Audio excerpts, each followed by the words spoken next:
अस्सलामु अलैकुम वरहमतुल्लाहि वबरकातुहू। क्या हाल है दोस्तों?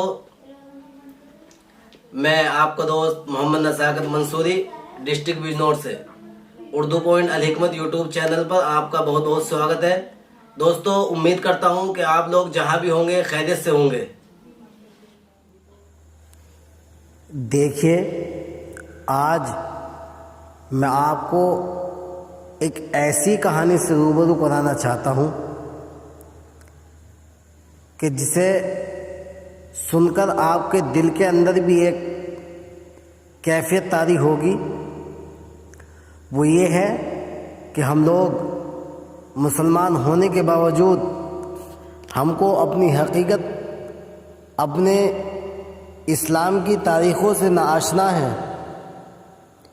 हमें अपने इस्लाम की तारीख़ों का पता नहीं कि जंग बदर कहाँ हुई और आप सल्लल्लाहु अलैहि वसल्लम के क्या कारनामे थे, उनकी हालात ज़िंदगी क्या है, हमें मालूम नहीं और कभी हम उसको मालूम करने की ज़रूरत महसूस भी नहीं करते और ना ही कभी कोई स्टडी या किसी किताब का मुताला या अपने किसी आलिम से उसको मालूम करने की कोशिश नहीं करते।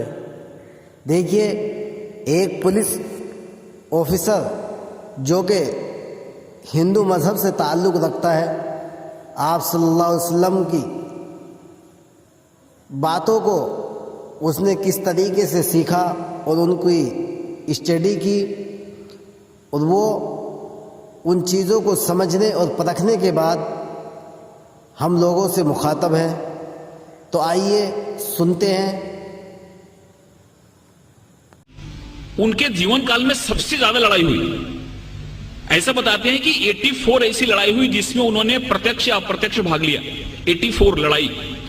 लेकिन आपको यह जान के और वहां पे एक आश्चर्य होगा कि 84 लड़ाई तो हुई, लेकिन सबसे कम लोग मरे उस लड़ाई में। अगर एक लड़ाई होती है तो उसमें हजारों लोग मारे जाते हैं, लेकिन इस 84 लड़ाई में जो रिकॉर्ड बताता है, उस रिकॉर्ड के हिसाब से केवल 1014 लोग मरे। और जहां कहीं भी लड़ाई होती थी, हजरत मोहम्मद का हुक्म रहता था कि किसी भी ऐसे व्यक्ति और इंसान को मत मारो जो लड़ाई नहीं करता। ख्वातीनों को महफूज रखो, बच्चों को महफूज रखो, जो ज़ईफ हैं उनको महफूज रखो। अगर कहीं से गुजरते हो और वहां पे अगर किसी किसान और किसी की पैदावार को नुकसान होता है तो उसको बचाओ। इसलिए 84 लड़ाइयां हुई और उन लड़ाइयों में केवल 1014 लोग मरे। दुनिया का सबसे बड़ा रिकॉर्ड है। और जब प्रोफेट मोहम्मद जब मक्का में आए अपने पूरे सैनिकों के साथ, तो जिस मक्का वालों ने उनको अपमानित किया था, जिस मक्का वालों ने उनको पत्थर से मारा था, जिस मक्का वालों ने उनकी जान लेने की कोशिश की थी और उनकी तकलीफ के चलते उनको हिजरत करनी पड़ी थी, उस मक्का वालों को उन्होंने प्यार से जीता। और वो मक्का की जो फतह थी, ऐसी फतह थी जिसमें खून का एक कतरा भी नहीं बना। प्रोफेट मोहम्मद को जितना अपमानित किया गया था, प्रोफेट मोहम्मद के जिंदगी को जितनी तकलीफ दी गई थी, अगर वो चाहते तो जिस समय उन्होंने मक्का में प्रवेश किया, मक्का की फतह की, उस समय हजारों लोगों का कत्ल करा सकते थे, लेकिन एक भी खून का कतरा नहीं बहा और बड़े प्यार और मोहब्बत के साथ उन्होंने मक्का को फतह किया। इससे यह बात सामने आती है कि शांति और अमन इस्लाम का मकसद है। तलवार उठाई उन्होंने, तलवार इसलिए उठाई कि तलवार उठाने का उनको हुक्म था, मजबूरी थी तलवार उठाना, कि अगर तलवार नहीं उठाते तो मजहब का क़याम नहीं हो सकता। और हर एक जगह गीता में भगवान श्री कृष्ण ने अर्जुन को कहा कि तुम लड़ाई करो, अगर तुम लड़ाई नहीं करोगे तो धर्म की स्थापना नहीं हो पाएगी। अर्जुन वहां से भाग रहा था। अर्जुन ने बोला कि तीर नहीं चलाता क्योंकि मेरे सामने तो हमारे सारे रिलेटिव बैठे हुए हैं। भगवान श्री कृष्ण ने कहा कि यहाँ पे धर्म की स्थापना के लिए तुमको लड़ाई करनी पड़ेगी, तुमको लोगों को मारना पड़ेगा। अगर तुमने लड़ाई नहीं की तो धर्म की स्थापना नहीं होगी। तो एक विशेष परिस्थिति में हमको लड़ाई करने की भी जरूरत होती है। वैसे ही प्रोफेट मोहम्मद ने अगर लड़ाई करने की बात की तो वहां पे की जहां पे लड़ाई करना मजबूरी था, और वहां पे अगर लड़ाई नहीं होती तो शांति की स्थापना नहीं होती। इसलिए ये बात हमारे सामने आती है कि सबसे बड़ी जो बात है कि इस्लाम जहां जहां उन्होंने उनको जहां जहां वो लोगों को मार सकते थे, जहां जहां खून खराबा हो सकता था, वहां पे उन्होंने खून खराबा नहीं होने दिया। कभी कभी उन्होंने अपने को खुद अपमानित भी हुए। जैसे कि बहुत लोगों को मालूम हुआ कि सुलई हुदैबिया जो एक करार हुआ, एक जो मायदा हुआ, उसमें बहुत सारे ऐसे टर्म थे जो टर्म उनको कबूल नहीं थे, इस्लाम के मानने वालों को, मुसलमानों को कबूल नहीं थे। लेकिन प्रोफेट मोहम्मद ने कहा कि अगर यह मायदा नहीं करता हूं तो बहुत बड़ा खून खराबा हो जाएगा और उस खून खराबे से बहुत लोग मारे जाएंगे, इसलिए चलो मेरा अपमान हुआ तो चलेगा, लेकिन शांति के लिए, अमन के लिए मैं करार करता हूं, जिससे बहुत बड़ी लड़ाई टल गई। ऐसे बहुत सारे उदाहरण हैं। एक बार एक यहूदी का जनाजा जा रहा था और प्रोफेट मोहम्मद अपने लोगों के साथ बैठे हुए थे। उन्होंने जब जनाजा देखा तो उठ के खड़े हो गए। उनके लोगों ने कहा कि ये तो मुसलमान का जनाजा नहीं, ये तो एक यहूदी का जनाजा है। तो मोहम्मद ने कहा, प्रोफेट मोहम्मद ने कहा, क्या यहूदी इंसान नहीं होता? ये सारी चीजें हमारे सामने आनी चाहिए। उस बूढ़ी औरत की कहानी मालूम है कि उसको ऐसा लगता था कि यहाँ पे इस्लाम बढ़ रहा है, एक मोहम्मद नाम का ऐसा शख्सियत है जो सबको इस्लाम में ले जा रहा है, इसलिए वो गांव छोड़ के जा रही थी। उसके सर पे गठरी थी और गठरी उठ नहीं रही थी। एक नौजवान आया और बोला कि माता जी मैं आपकी मदद करूं, आप चलो अपनी गठरी में गांव के बाहर छोड़ देता हूं। औरत ने उनको गठरी दी और वहां से नौजवान उस गठरी को अपने सर पे लिया और गांव के बाहर गया और बोला कि आप ठीक है, आप गठरी लो, अब जाओ। उस औरत ने पूछा कि कैसा नेक इंसान है जो अपने सर पे मेरी गठरी लेके जा रहा है। उसने पूछा कि तुम्हारा नाम क्या है? इन्होंने कहा कि मुझको मोहम्मद कहते हैं।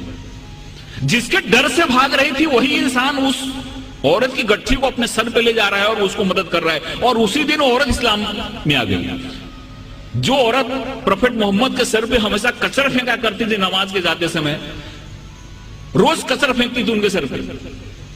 एक दिन जब उसने कचरा नहीं फेंका तो मोहम्मद जब लौट रहे थे, प्रोफेट मोहम्मद, तो उन्होंने देखा और पूछा कि औरत कहां है? लोगों ने कहा कि वो बीमार पड़ी हुई है। वहां पे जाके उन्होंने उसकी तबीयत पूछी।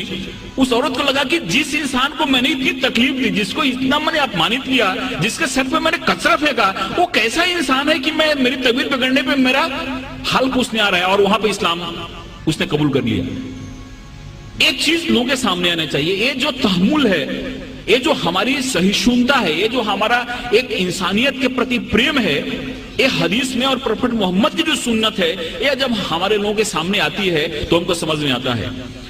एक हमारे बहुत नजदीक के मित्र हैं जयपुर के,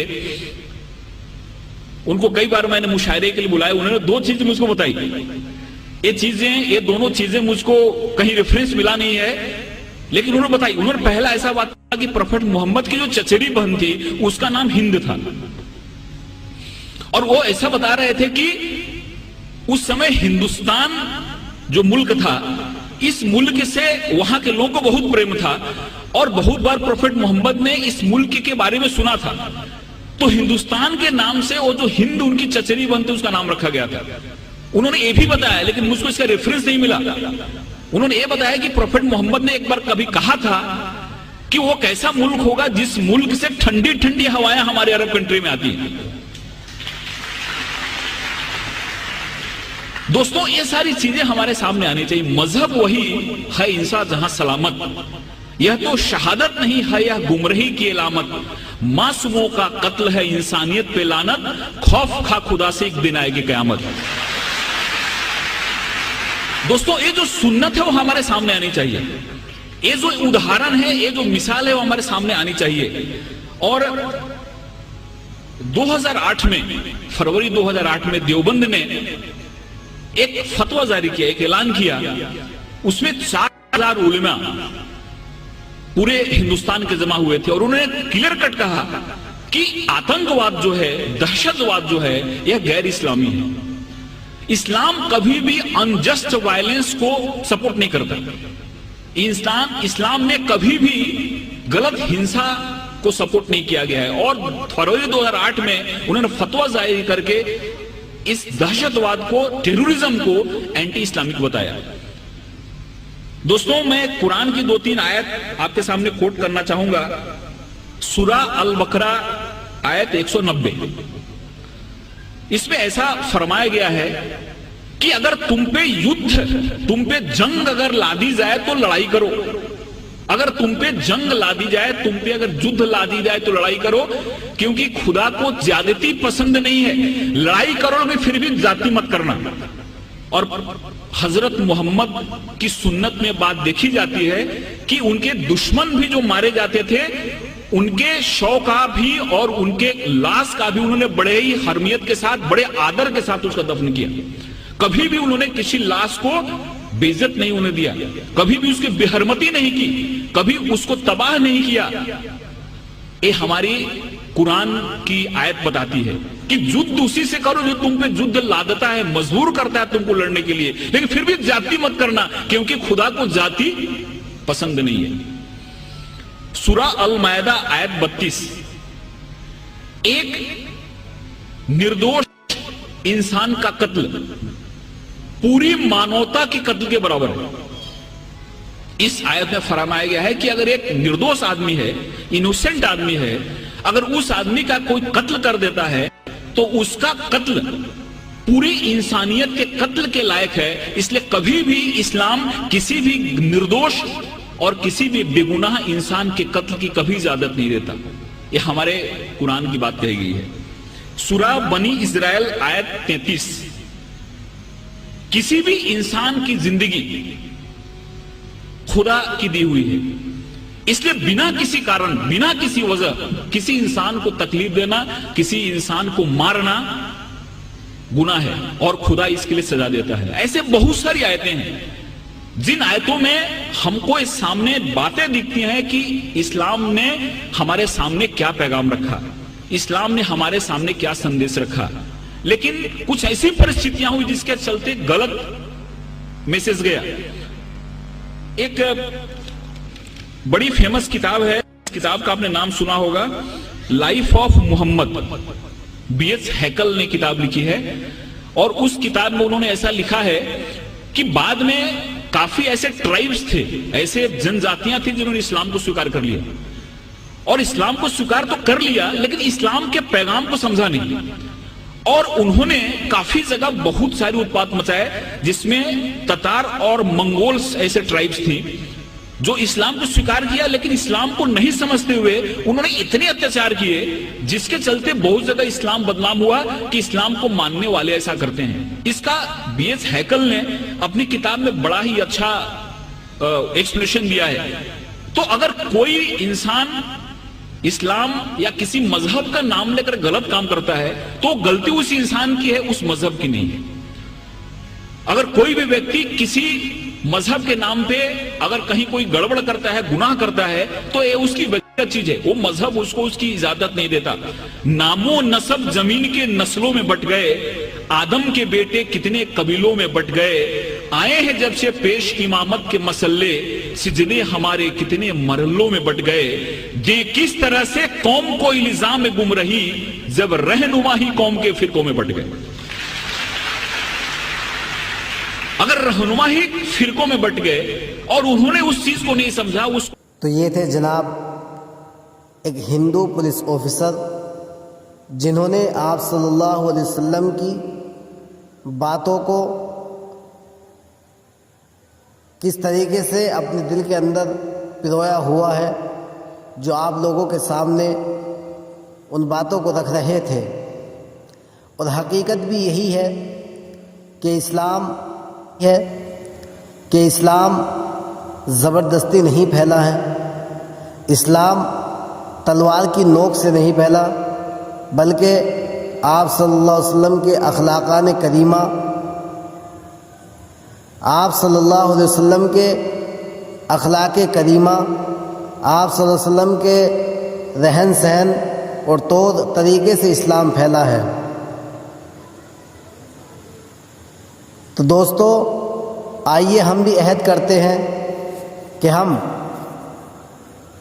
अपने इस्लाम, अपने मज़हब की उन बारीकियों को समझें और अपने इस्लाम से आशना हो कि 1450 साल पहले आप सल्लल्लाहु अलैहि वसल्लम ने किस तरीके से दीन को फैलाया, किस तरीके से उनके साथ क्या क्या कारनामे और क्या क्या अमल दरपेश हुए। तो आइए दुआ करते हैं कि अल्लाह ताला से कि अल्लाह ताला हम सबको शरीयत इस्लामिया की सही समझ अता फरमाए। और दोस्तों, अगर वीडियो अच्छी लगी हो तो मेरे इस यूट्यूब चैनल उर्दू पॉइंट अल हिकमत को सब्सक्राइब करें, लाइक करें, शेयर करें और बेल आइकन को दबाना ना भूलें।